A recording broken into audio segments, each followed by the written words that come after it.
कुर्बानी वाले दिन गुर्दे कलेजी के बाद अगर कुछ बनता है तो है चाप, और चाप फ्राई तो सभी को बहुत पसंद आती हैं। और मेरी जो ये रेसिपी है ना, ये बनाने में बहुत आसान है और खाने में तो ये इतनी मज़ेदार है कि जब आप खाना शुरू करेंगे ना तो आपका हाथ रोकना मुश्किल पड़ जाएगा। तो ये चाप फ्राई बनाने के लिए मैंने यहाँ पे 1 किलो के करीब मटन चाप लेनी थी, जो मैंने प्रेशर कुकर में डाल दी है। इसमें हम डालेंगे एक छोटी प्याज को रफली चॉप करके, 2 टेबलस्पून के करीब इसमें लहसुन अदरक का पेस्ट डाला है, 1.5 चम्मच के करीब नमक डाला है या अपने टेस्ट के हिसाब से एडजस्ट कीजिएगा, आधा चम्मच हल्दी पाउडर और 1 चम्मच लाल मिर्च का पाउडर डाला है।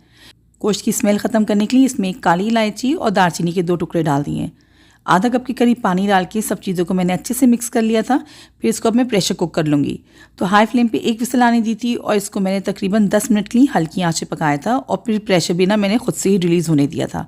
तो इतनी देर में जो है ना मटन ऑलमोस्ट 90% गल जाएगा। जब प्रेशर रिलीज़ हो गया ना तो मैंने दोबारा से गैस ऑन कर ली, क्योंकि अभी भी इसमें थोड़ा सा पानी है, इसलिए शुरू में पानी हम काफ़ी कम डालते हैं, आधा कप ही डाला था। ज़्यादा डालेंगे तो उसको खुशक करने में और ज़्यादा टाइम लगेगा, क्योंकि गोश्त से भी थोड़ा पानी निकलता है।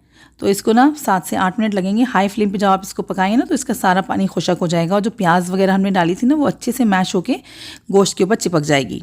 अब हमने इसको एक बोल में निकाल के अलग रख लेना है और चापों को थोड़ा सा ठंडा होने का इंतज़ार कर लेना है। इस बीच हम मैरिनेशन बना के तैयार कर लेते हैं। तो बोल के अंदर मैंने यहाँ आधा कप दही डाला है और साथ में डालेंगे हम इसमें लहसुन अदरक का पेस्ट 1 टीस्पून। 1 टीस्पून इसमें मैंने मिर्च का पेस्ट डाल दिया, आप चाहें तो बारीक काट के भी डाल सकते हैं। धनिया पाउडर डाला है, फिर हल्दी पाउडर, ज़ीरा पाउडर, लाल मिर्च का पाउडर है, कुटी लाल मिर्च, आधा चम्मच के करीब काली मिर्च, थोड़ा सा गरम मसाला पाउडर और थोड़ा सा नमक डाल रही हूँ मैरिनेशन के हिसाब से। रेड फूड कलर डाला, ये ऑप्शनल है, आप चाहें तो स्किप भी कर सकते हैं। बाइंडिंग के लिए डालेंगे 2 टेबलस्पून के करीब कॉर्नफ्लोर, आप चाहें तो इसमें मैदा भी डाल सकते हैं कॉर्नफ्लोर की जगह। 1 नींबू का रस निकाल के इसमें डाल दिया था। तो ये बिल्कुल बेसिक से ही मसाले थे, लेकिन क्वांटिटी के हिसाब से डालेंगे ना तो बहुत अच्छा फ्लेवर निकल कर आता है और नींबू की वजह से बहुत प्यारा इसका चटपटा टेस्ट आता है। सब चीज़ों को मैंने अच्छे से मिक्स कर लिया है और मैंने चापों को ना फ्रिज में रख दिया था, वो भी अच्छे से ठंडी हो गई हैं।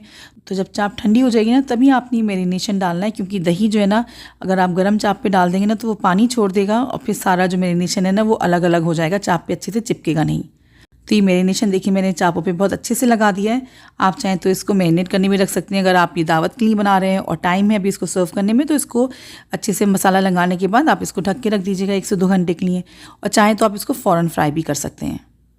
चापों को मैं यहाँ पे पैन फ्राई कर रही हूँ, आप चाहें तो इसको डीप फ्राई भी कर सकते हैं। तो तेल को मैंने मीडियम फ्लेम पे गरम करा था और एक एक करके मैंने इसमें चाप सेट कर दी है। ज़्यादा टाइम नहीं लगेगा, बस 2 से 3 मिनट लगेंगे एक साइड पे कलर आने में। फिर आपने इसकी साइड को चेंज कर देना है और दूसरी तरफ से भी आपने इसको बस 2 से 3 मिनट ही पकाना है। चाप क्योंकि ऑलमोस्ट गली हुई है तो ज़्यादा पकाने की इसमें ज़रूरत नहीं है, सिर्फ जो मसाला हमने डाला है ना उसी को हमने पकाना है। तो ये देखिए एक तरफ से कलर आ गया था तो मैंने इसकी साइड चेंज कर दी है और दूसरी तरफ से भी इसको अच्छे से मैंने पका लिया था। और ये देखिए माशाल्लाह कितनी मज़ेदार चटपटी ये मसाला चाप बन के तैयार हो चुकी है। तो ये मैंने सारे पीसेस को निकालने के बाद ना देखिए फ्लेम को ना थोड़ी देर के लिए लो कर दिया था, क्योंकि इतनी देर से फ्लेम मीडियम पे थी ना तो तेल बहुत ज़्यादा गर्म हो जाता है। तो जब आप सेकंड बैच डालेंगे ना तो वो जलने लगेगा। तो बस 2 मिनट के लिए फ्लेम को लो करिएगा और बची हुई चापों को सेट करके दोबारा से फ्लेम को मीडियम कर दीजिएगा। और जैसे मैंने पहले बताया दोनों तरफ से इसको 3 से 4 मिनट ही आपने अलट पलट करके फ्राई कर लेना है। और ये मज़ेदार सी मटन चाप बन के तैयार हो चुकी है। इसको प्याज और नींबू के साथ आप सर्व कीजिए, चटनी के साथ सर्व कीजिए, बहुत मज़े की लगती है। तो रेसिपी ट्राई कीजिएगा, मुझे उम्मीद है आप लोग को बहुत पसंद आएगी।